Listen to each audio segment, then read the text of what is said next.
Moja kwa moja tuanza na tanzia ambapo vijana kutoka mtaa wa Majengo Gikomba walifanya maandamano kwa tuhuma kwamba afisa wa polisi kutoka kituo cha California alimpiga risasi kichwani mwanafunzi wa kidato cha 3 baada ya kutofautiana na wale wanaodaiwa kwamba walikuwa ni wauza mihadarati aina ya bangi waliokataa kutoa hongo. Hali hiyo ilisababisha mapigano kati ya maafisa wa polisi na vijana ambao waliteketeza gari la polisi na kuharibu afisi ya chifu katika eneo la Majengo, wakidai kutaka majibu ya kuuliwa kwa kijana huyo. Pia vijana hao walitaka msimamizi wa kituo cha polisi cha Majengo kuhamishwa, wakimshutumu mbunge wa eneo hilo kwa kukosa kuwatetea vijana wa eneo hilo ambao wamekuwa wakidhulumiwa na polisi. Makabiliano hayo yalilazimu polisi kutumia vitoza machozi ili kuwatawanya waandamanaji. Risasi pia zilitumika.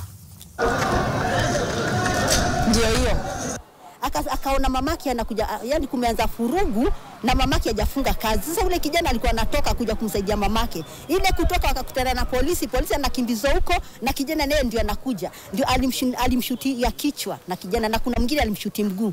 Lakini leo ndio vijana juu walikuwa na gazma wamekasirika. Wakutaka kuona kitu yote ambaye ni GK. Nenye kiukweli gari ya polisi saa hii imewashwa moto, hata ikambi unaona iko hapa. Vijana wamekasirika nayo. Na tumepigwa mara 2, mbunge wetu Hassan Yusuf hajai kuja. Wakati sitaruku zilianza, kuna baadhi ya maskari hata kama vijana wanakimbilia kwa msikiti, lakini pia msikitini kuna wazee na kina mama pale ndani wamepiga tear gas ndani ya msikiti, na baadhi yao wanasema